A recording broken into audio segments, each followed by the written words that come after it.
apologize. It is one of those mornings this morning. Let me get the agenda up and then we can get going.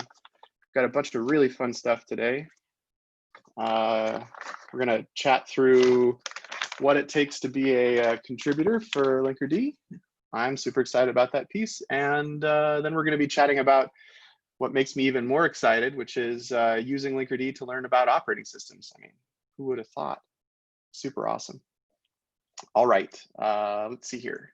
Pulling up the agenda right now. Once I remember how to use a computer. No, I don't want that.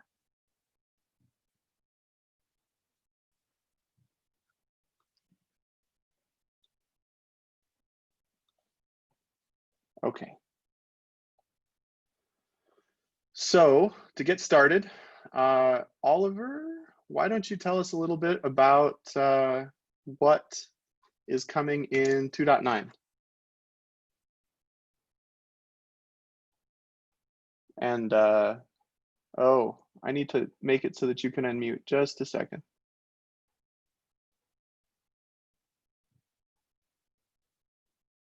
Okay.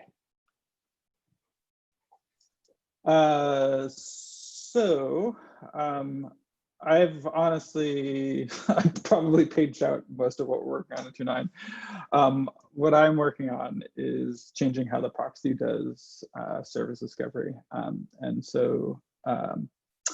Especially on the outbound side. So instead of doing, especially right now, the way it works is for HTTP requests, we look at the host header or set of headers and do discovery based on those things. And we're going to switch that all to be based on the IP address. And this is in support of TCP MTLS and doing MTLS for server first protocols. But that requires some kind of big changes to how the proxy is structured and how it does caching and buffering and discovery. But the nice parts of this is that out of this, not only will we get TCP MTLS, we should also get that for multi-cluster, and there's another benefit too.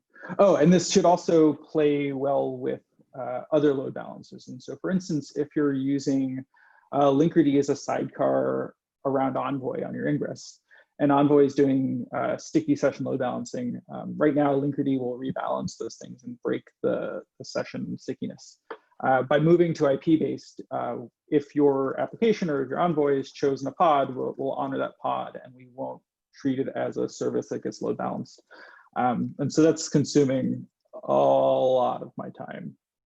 It's going well, but these things are slow. It compiled last night before I went to sleep, I think, but it doesn't work yet. Baby steps. So to give folks I don't know if a it still compiles this morning, but we'll see. Oh, me and compilers hate each other. There's a reason why I don't like writing with types, because the compiler then fights with me all the time. So for those who don't know kind of why, let me explain why TCP MTLS doesn't work. At the moment, we do discovery based off of the host header in HTTP, which is awesome. It's a great way to do it. Unfortunately, obviously, with raw TCP, we don't get host headers anymore. And so we need to do discovery in a different way. And so kind of what Oliver has been working on and is digging into is a way to do discovery based off of an IP address instead. And there's lots and lots of edge cases there that doing it off of a host header doesn't have.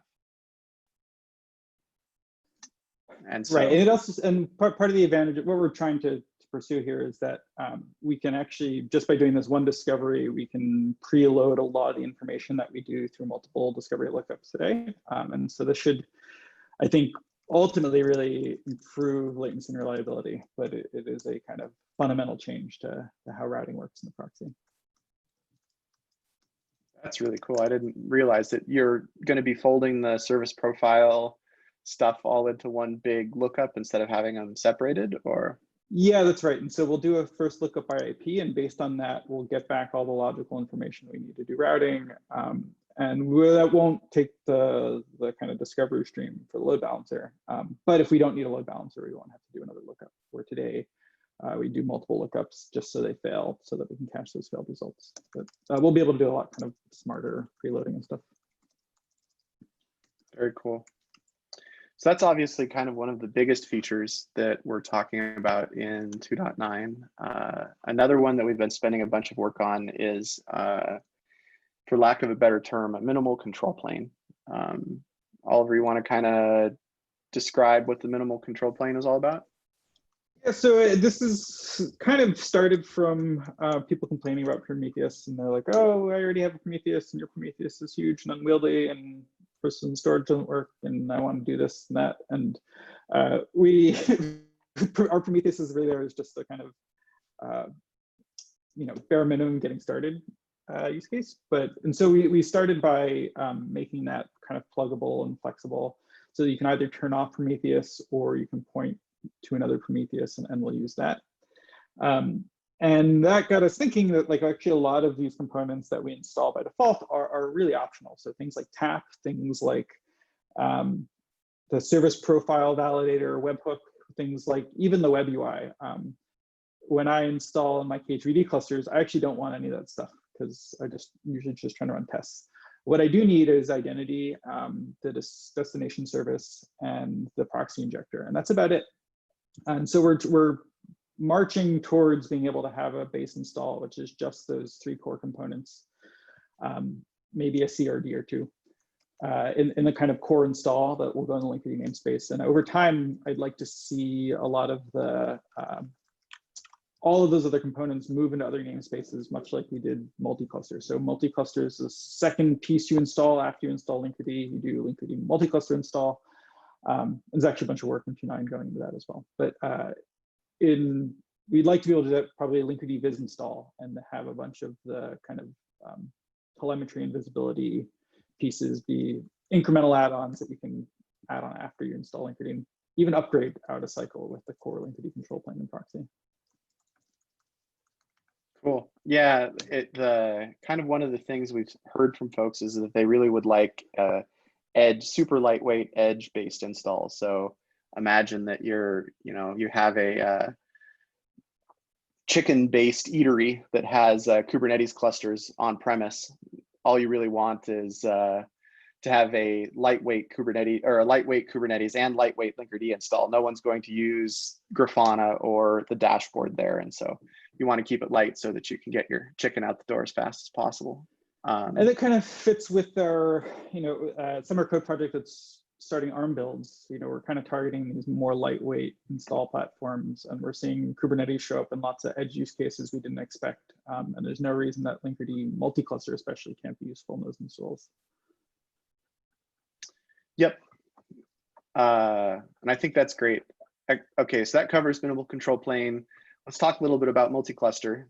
We're doing a new revision on multi-cluster. Oliver, tell me a little bit about what's changing and why it matters. So in our first version of multi-cluster, we basically, when you mark a service to be exported, any cluster that mirrors that from that cluster will get that service. And so you don't actually have the ability to take just one service and mirror it into your cluster. You have to mirror all services that are exported from that cluster. And that kind of puts the onus of, it makes it seem like the export is actually some type of authorization, but it's not, right? But by virtue of having a trust relationship with the gateway can route things. And it's really not about what services you've exported. And so the marking of services exported is kind of the wrong way to view it. And so we've been doing work to, one, to make the mirror controller smaller. So you have a mirror controller instance per remote cluster. And that means that the kind of life cycle and blast radius of these things is separate, and we can RBAC them separately, et cetera. And when you configure your service mirror, you select which services by label selectors that you want to import.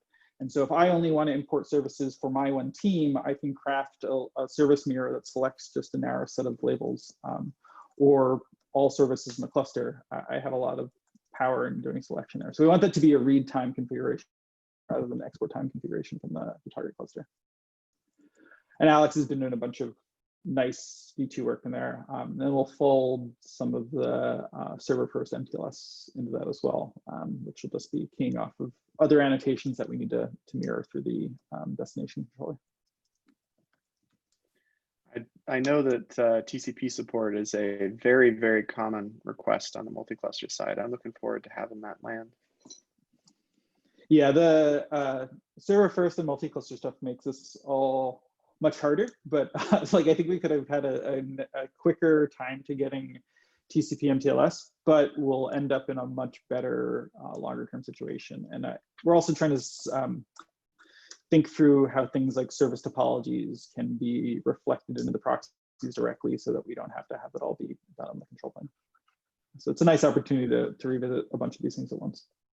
Yep, that makes sense. Okay, and following on with the heavy community requests, let me talk a little bit about ARM support. I actually saw the Docker images are getting built for that now. Anybody who had been watching the issue got updated with instructions on how to do that. Thank you, Ali. That was an awesome set of work there. I don't think it's quite done yet, but we're getting close. And so anyone interested in running Linkerd on their Raspberry Pis has now got a officially supported opportunity there. Let me go find the issue itself here and add it to the notes. So anybody interested can go take a look at that. And while I'm doing that, another one of the great things that the summer code folks have been working on is conformance testing. I actually saw a couple issues come up on this recently. Oliver, do you want to tell us a little bit about what the conformance testing is and why it matters to folks? I'm not sure why it matters to folks yet. We're still figuring that out, I think. But the approach is that there's a tool called Sonobui written by the folks of formerly Heptio fame. And it's a conformance suite for Kubernetes or a framework for that. And so we had a summer code student basically start to implement parts of our integration test suite in Sonobui to see kind of how that framework works and whether that is going to be useful. That project looks like it's going really well. Now we have some decisions to make on how we want to continue to write tests, whether we're going to start porting all integration tests over to conformance tests or kind of what the relationship is there. And some open questions that we're still talking through as a team. And we also may see, I've been talking to some folks at CNCF who are interested about doing kind of SMI conformance testing so that we can validate that various meshes implement what parts of the SMI spec, et cetera. And so that may be a good bootstrap for that project as well. But it's basically been a good learning exercise for us to really learn these parts of the Kubernetes ecosystem and how to interact with them and how they fit into and compare with our existing test suite. Yep. In fact, I think it's been really nice to have a look at how we do tests and how it fits together, because tests are one of those where you kind of do it last minute and you never really think about it. At least I never really think about it. And so the tests end up being this unfortunate redheaded stepchild. And actually building this out as something that end users do has kind of forced us to ask all of these great questions and figure out how it fits in with the project at large. Cool. And then our last headliner is service topologies. Service topologies came out in 1.17, I believe. And the idea is that you can now have topology-aware routing. And so with service topologies, you would be able to only route in the local data center instead of remotely. And to support that, you also needed to implement endpoint slices, which I believe came out in 1.16 as a feature. And endpoint slices in Kubernetes are basically a way to ship smaller changes for services. Today, if you're just using normal endpoints, the endpoints is a list of all of the IPs for all of your pods. And so anytime a service changes, it requires that IP tables get run on every host with all of the IPs. And so endpoint slices were kind of created to fix that problem. Once we support endpoint slices, we then can implement the service topology support, and you'll be able to do some of those kind of cool topology aware load balancing solutions, which we won't have implemented super intelligently inside the proxy, but we'll have all of the basic functionality there. And this is being worked on by Matei as part of Community Bridge through CNCF, which has been another great program along with Summer Code. But I should note that the service topologies themselves are pretty crude, right? And so if you have preferences for node local services, you will never talk to anything but the node local service or node local instance. And so I would be cautious about deploying them in production because they're still pretty new as a Kubernetes feature. But we'll integrate with them just fine. It'll just work like magic.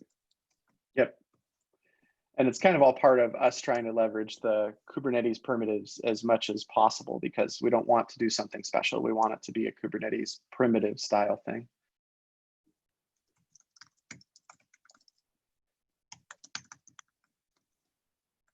Cool. Okay. Am I missing anything? Does anybody know of something coming in 2.9 that I have forgotten from the list?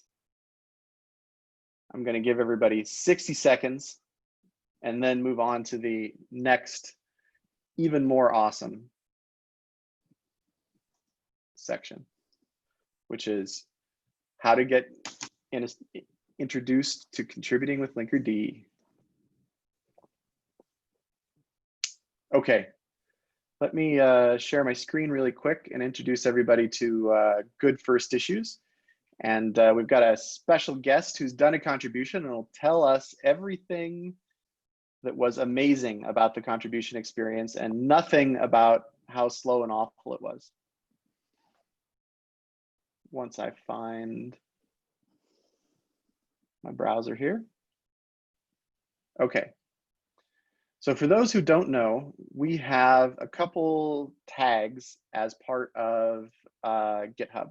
One of them is good first issue, and the other one is help wanted. So if there's something that the core contributors are not currently working on, we go add help wanted to it. For some of those help wanted issues, we then go and add a good first issue. So a great example here is this issue that Ivan just opened up, which is around CNI. This is a good first issue. It'll get you introduced to the project. It is primarily Go code because it's working with the injector. And it's a great way to kind of understand the architecture and get more involved in the project in general. Shouldn't take very much time, and it's a great thing to get started on so that we can kind of show you how to contribute larger issues. The other thing is these help wanted issues. Not all help wanted issues are good first issues. In fact, while this is a long list, if I just go look at help wanted here, you'll notice that there are actually quite a few help wanted issues that are meatier for sure. And these are ones that you would go look on once you've got a couple good first issues under your belt and you're interested in getting involved a little bit further with us. In fact, we have a project board over here that has all of the help wanted issues and whether they are in progress or not. So you can go take a look at that and figure out what's going on there.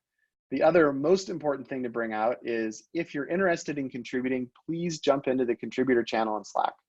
We can help you out there, point you in the right direction, and kind of give you guidance so that when your PR lands, it's a little bit of a smoother experience rather than we don't understand what's going on or anything like that. Okay, and now with that given, let me unmute Paul, AKA Java Ducky, and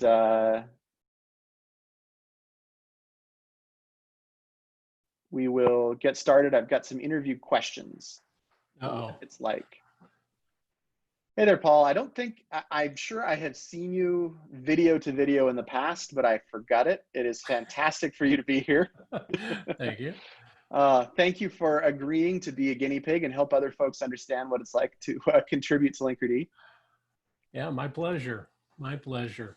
I feel like I should be wearing this though, right? Except I don't.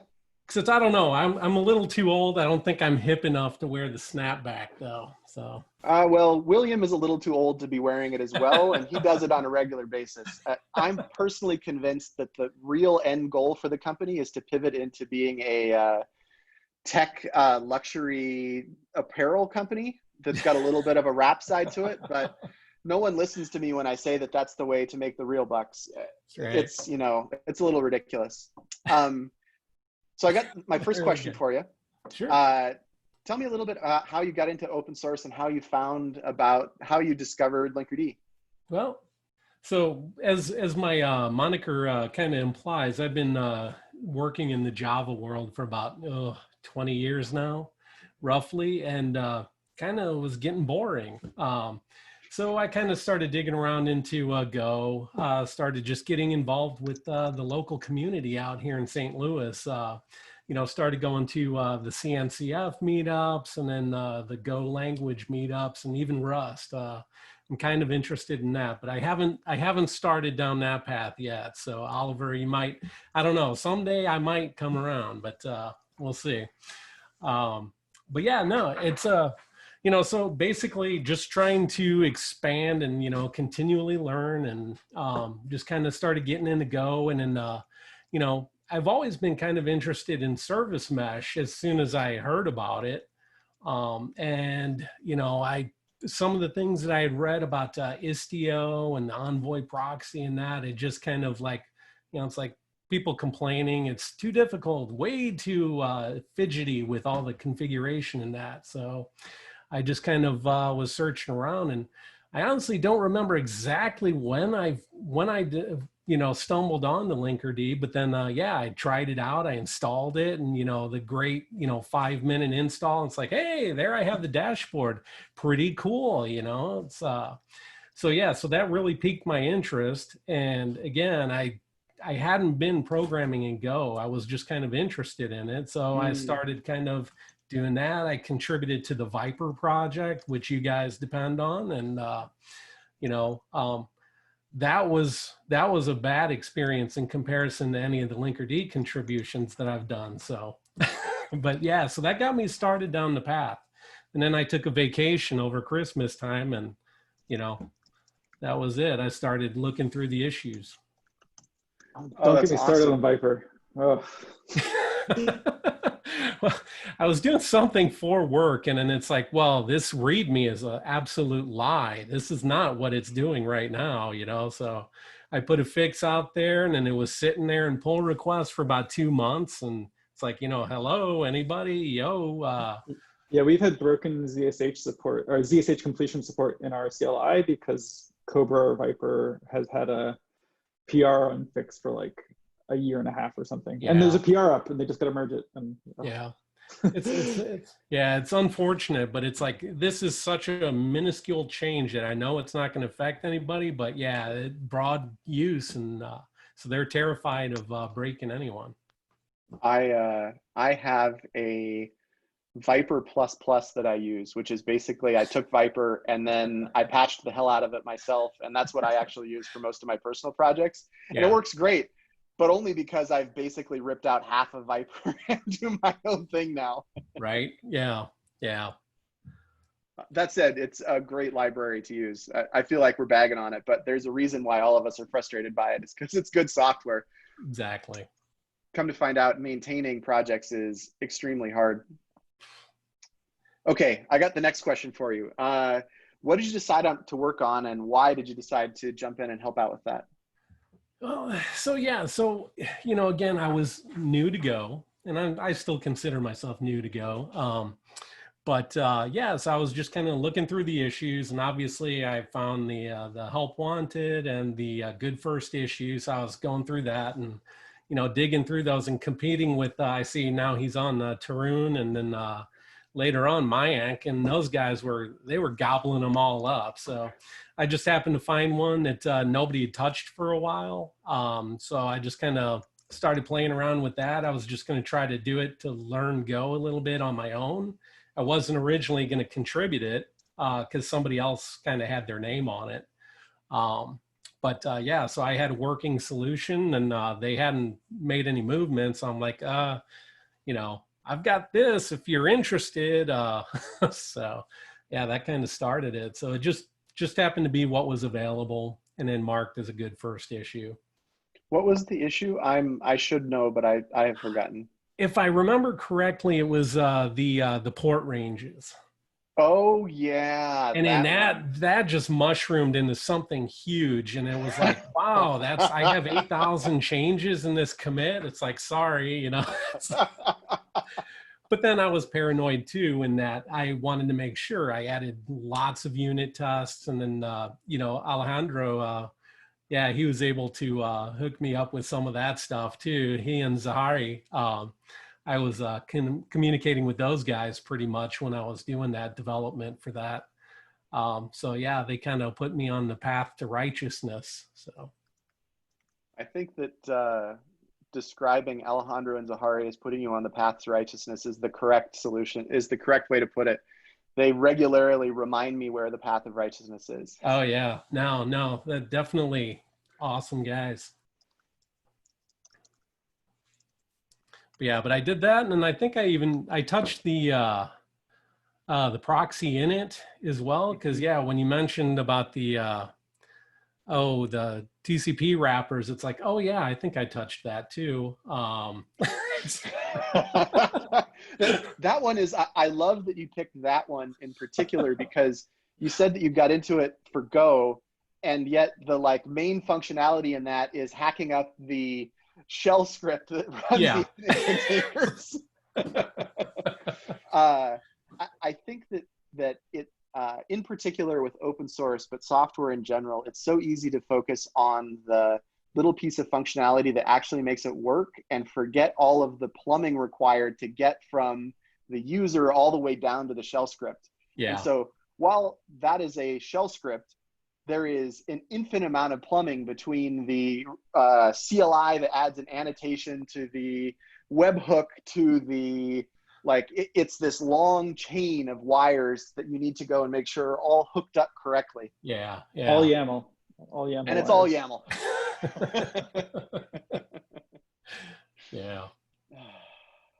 Can you tell us a little bit about what your process is for submitting a PR? Yeah, so basically with any project, every project in open source, you'll probably know, is kind of different in how they like to operate and do things. So, obviously it was just going through, checking out the build markdown, the contributing and all that stuff, and trying to make sure that I cover everything appropriately.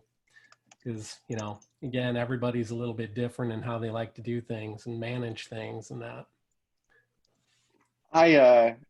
As someone who's done a little contribution to other projects, I actually like to go look at merged PRs and see what happened in the PR. Yeah. Because in particular, sometimes you go look at projects like Viper where the contributors are having a tough time keeping up, and you make a decision about whether it makes sense. Sometimes the PRs are super brutal, or the actual reviews are super brutal, and you want to make sure that everything is set up. Obviously, that's not what we do here for the most part. That's right. I definitely scoped out those, some of the comments to see how mean you guys were. It's, all you got to do is look for me and saying things like, oh, how dare you?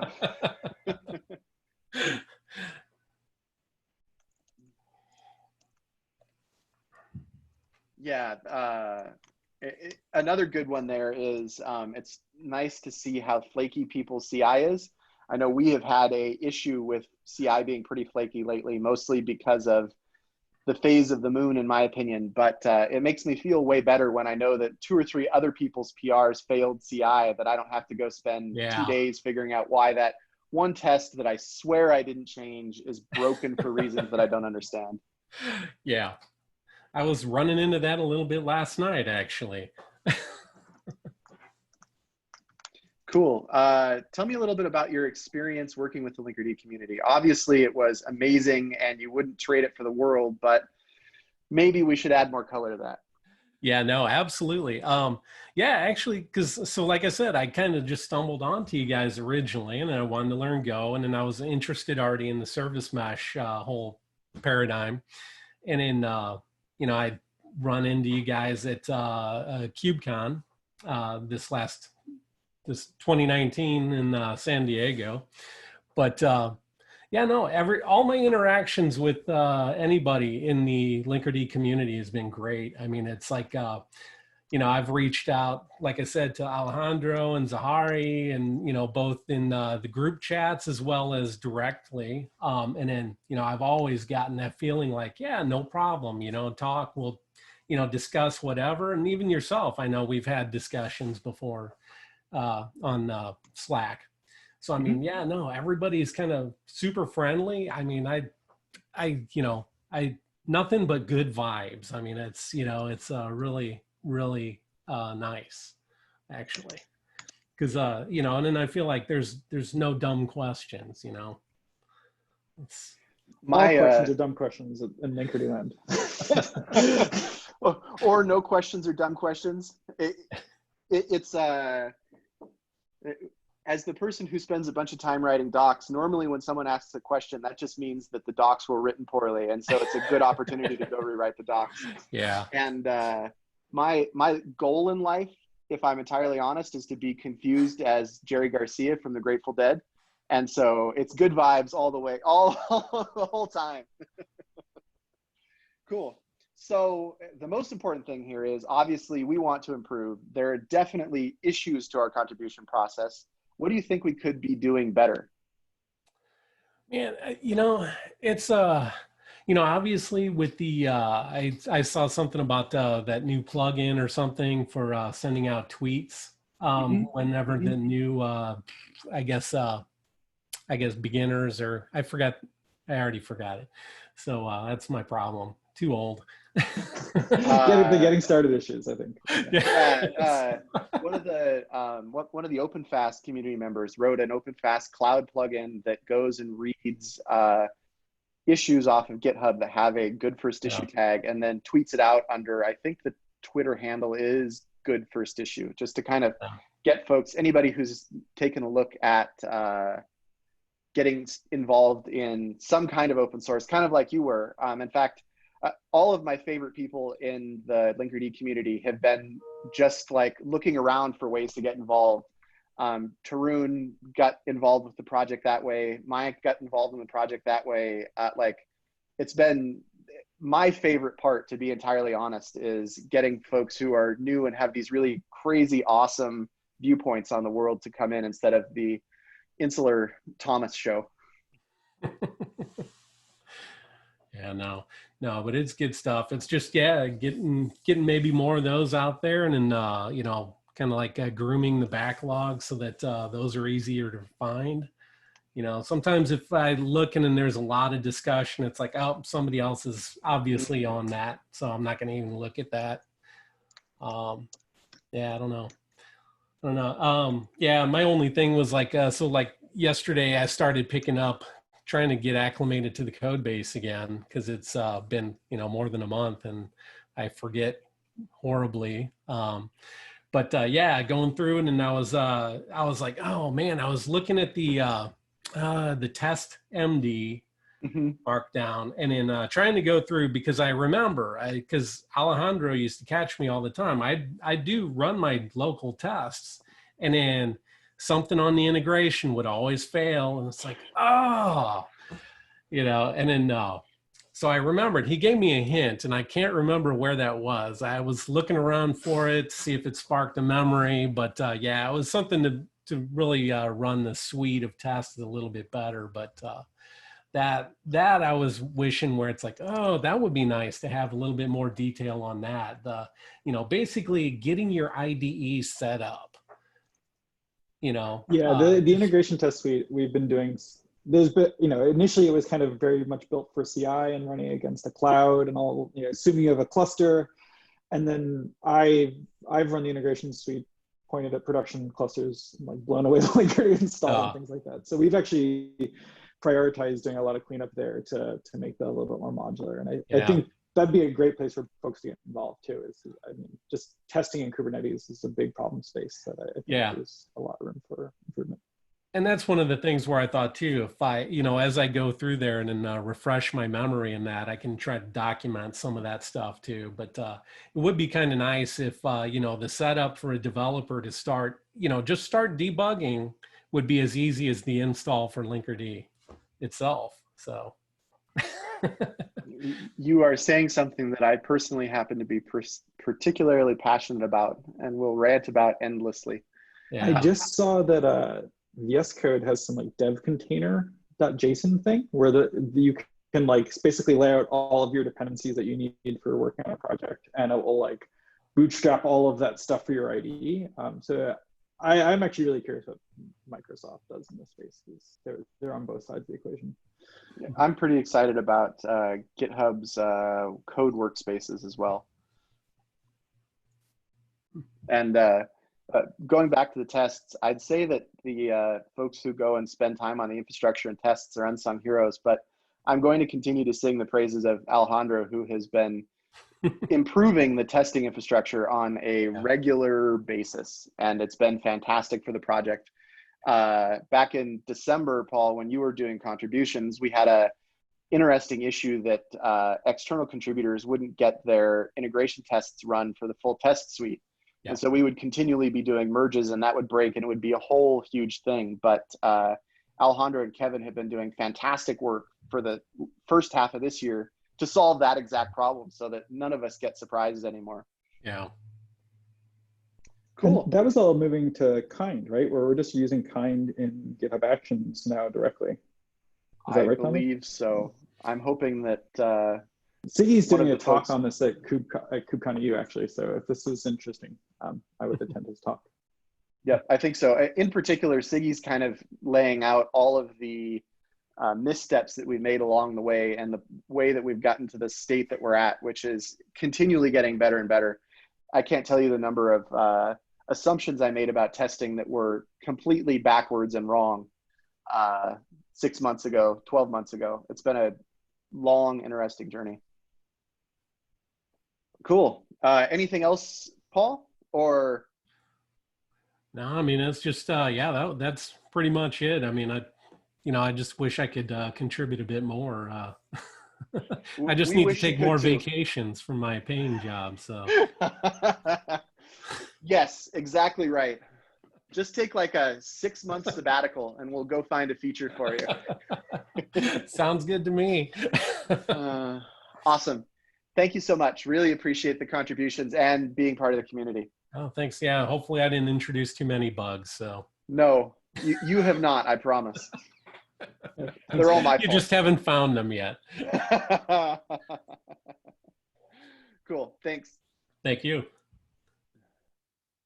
All right. Next up, we've got Sergio and what he's been doing with Linkerd to teach operating systems. Ivan, do you want to take this over? Let me go unmute Sergio here real quick. Sure. Yeah. Hey, everybody. My name is Ivan. I work for Buoyant. And we invited Sergio Mendes today to join us on this call to give Sergio a chance to talk to us a bit about what he has been doing with Linkerd in his operating system course. So Sergio is a professor at the University of San Carlos at Guatemala. And Sergio has been an active member of our community for quite some time now. You may have come across some of his tweets on Linkerd and other CNCF projects. And recently we found out that he incorporated Linkerd into his course final project. And here he is with us talking about what he has been doing. Hey, Sergio, how are you doing? Hi, I am fine. Here, thanks. Sharing with the community. Yeah, thanks for joining us today. So can you tell us a bit about the syllabus or the curriculum scope of your course? What are some key concepts that students will learn in this course? Okay. Yeah, of course. Well, the courses operating systems in the university, so it's divided more or less in 2 parts. So, well, in the university, we have 2 courses about operating system. The first one includes the part of extended machine that includes virtualization. And the second part is about the process management. So the first part about virtualization, of course, we include Docker and Kubernetes. Well, Kubernetes, we use it a lot for create distributed systems in the academic area. So I include some topics about service meshes right now, more monitoring and get some golden metrics, of course. So we focus a lot in the course about concurrency and parallel processing. So that's the way when you mix Kubernetes, Dockers, that the things shines with the service meshes. So we use another technologies like Golang, Python, RabbitMQs to create some queues, Node.js to create some real-time notifications and that kind of thing. So that's the way that service meshes has its own space in the course. So the idea is to update the technology of the companies here in Guatemala using my students like small evangelists that are working in the companies and that kind of thing. I think that is the way when I teach with the young guys, they can create some, they can do some changes in this industry. So that's the thing that I believe. Cool, cool. And you mentioned to me that this is like a third year operating system course. This is not like a junior course, right? So it's like a course that you will take when you're closer towards graduation in like a bachelor system of engineering program. Yeah. Okay, that's cool. Yeah, you know, I really wish when I was in college, I have like a hands-on like you know, part of my curriculum. You know, a lot of it was about reading textbooks and doing math back then. But anyways, that's cool. So if I were to like enroll in your course, what do I have to do to pass this course? Well, here in my university works in the way that, for example, a course, you have the total in 100 points. So you have to take like 61 points on 61% of the note to win the course. So the course has two parts, a laboratory and the theory part. So you have to win first the laboratory. If you don't pass the laboratory, you fail to pass the course. So that's the way. Well, the laboratory doesn't value a lot, like 25 points, but it's the very important part of the course. So that's the way that it works in the university. It's great to give students so much exposure to open source technologies. Like, it's really wonderful that they get such a different, broad set of tools to look at. Because I think that's one of the hardest things when you come into the industry is like figuring out what the ecosystem actually is and what tools are at your disposal. It takes years to learn that stuff. So that sounds like a really much more useful than my operating system course. Sometimes the guy says, it's too much information, but I always help my students to learn the technology that don't get confused with that kind of things. And it's a real challenge to include cloud native technologies and do new things like Kubernetes and, well, talking about service meshes is too new, these things. So it's a really big challenge to include that content in the course. I have seen this meme that I really love of a photo of the cloud native landscape and somebody staring at it looking scared and slightly crazed. And I can only imagine a student who's not been introduced to any of that, seeing the cloud native landscape and just running away in fear and frightening. Oof, scares me. Cool. I remember that I done it in December. I create a meetup with my students. My students have the assignment to create to present all the cloud native projects that are presented in the landscape. So only in theory, but they have to present that concept in an hour. So organize 20 people, 20 students there was really amazing. Yeah, like a big contribution at the same time. So cool, cool.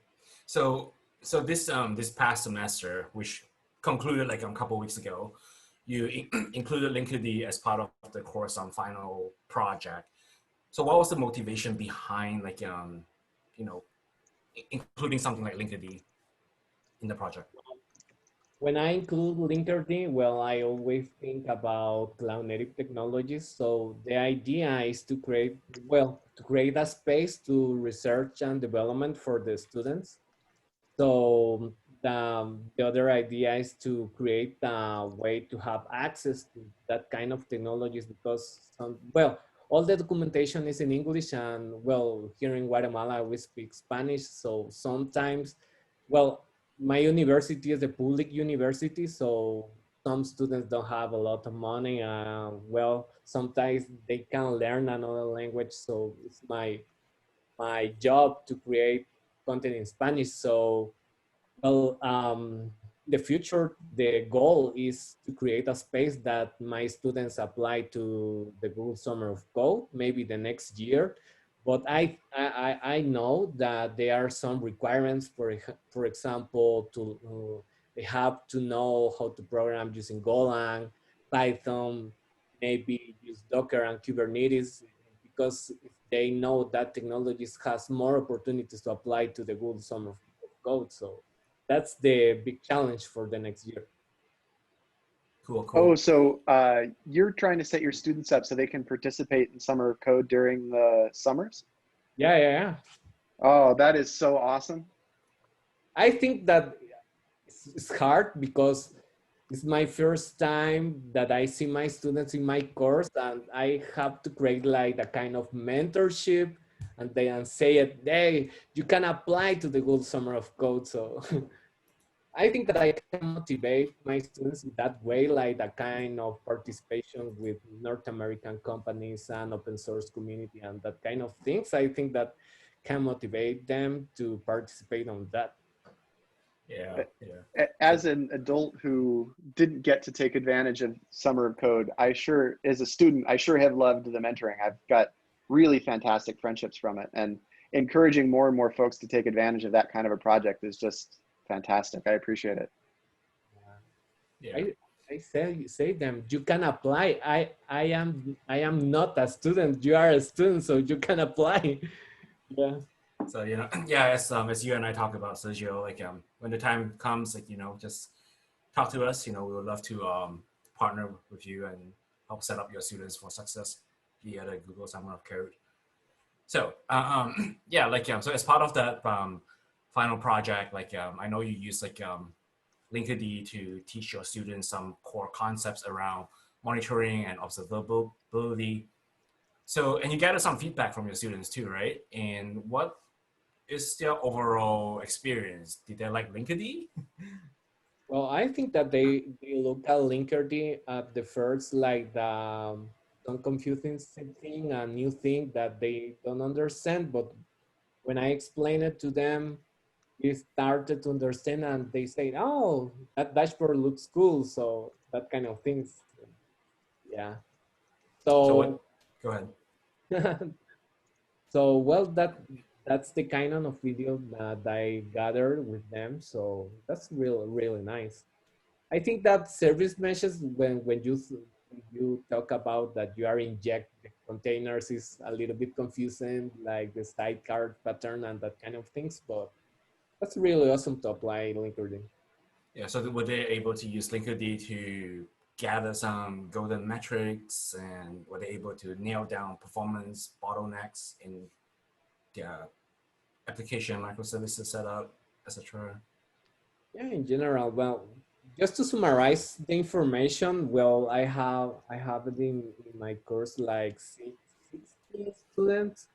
So, well, just to summarize, for example, well, the majority, they use to collect golden metrics, to get some stats. They kind of really detect the dependencies of the containers using the dashboard. I think that they don't use tap a lot. I think that they are lying in my when I pass some quiz. So, Survey, yeah, okay. yeah, I think that they don't use Linkerd tap or edges, and they don't use traffic split.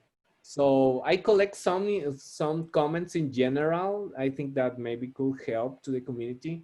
Well, for example, they said, well, in the break we were using NATs, that when started to use Linkerd, well, it's the thing that they say them. So when they start to use Linkerd, the communication stop and fail. So they say that. So they say that they show dependencies in a pretty way, so they can understand all the data showing in the dashboard, and sometimes they can appreciate the bottlenecks in the system.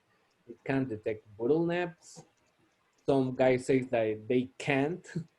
So they say that Grafana helps a lot to identify dependencies in Linkerd. They say that. With the graphics in the Linkerd, they can detect the endpoints. They can appreciate some kind of monitoring.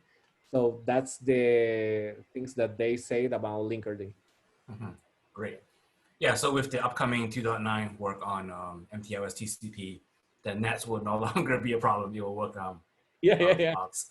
So yeah, okay, just want to like move things along here. So yeah, like you know, like you mentioned to me that you will continue to utilize Linkerd in the upcoming semester, which is great. And as always, we're here to support you. If you have any questions about it, feel free to ask questions on Slack. And I know you put together like a GitHub repo on hang on, let me just copy and paste the link to the chat here. I know you put together a repo to share like the curriculum scope of your course, and you're looking for some feedback and contribution from the community, right?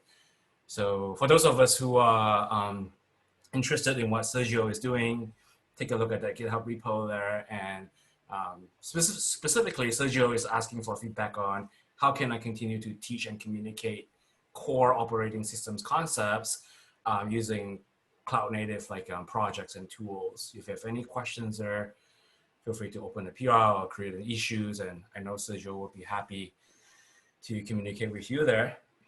And finally, I know like Sergio, you have an upcoming talk at KubeCon EU about Linkerd and OpenFast. You want to tell us quickly a little bit about it?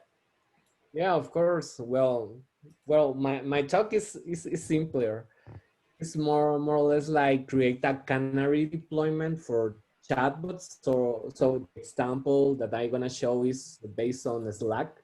So basically, you are writing Slack like the first time answered you the green deployment, the other one the blue deployment. So basically, I apply the traffic split to deploy my chatbot using Slack. So that's the kind of demoing that I'm gonna do in the KubeCon EU.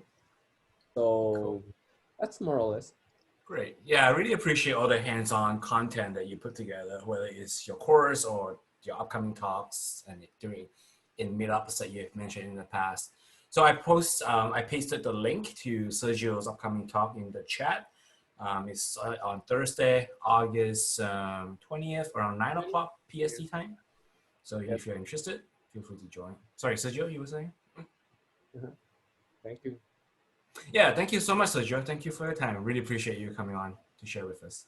Thank you, Ivan. Thanks. Thanks, Sergio. All right, I have bad news for everyone. We're almost out of time because we've had so much good content that we've talked too long, which means that we're going to have to skip Linkerd Heroes and Stump the Maintainer this time. However, I think we will organize maybe a couple tweets around Heroes because it's one of my favorite sections. And as always, if you've got questions and want to stump the maintainer, please do, because I like to get stumped on a semi-regular basis. And with that, thank you for attending, everybody. It was a great community meeting, and we will see you all next month. Please drop into Slack in the meantime so that we can work on stuff. And as the call to action here, go grab an issue and work on it. We'd love to help you out however we can. Have a great rest of your day, everybody. Thanks. See you.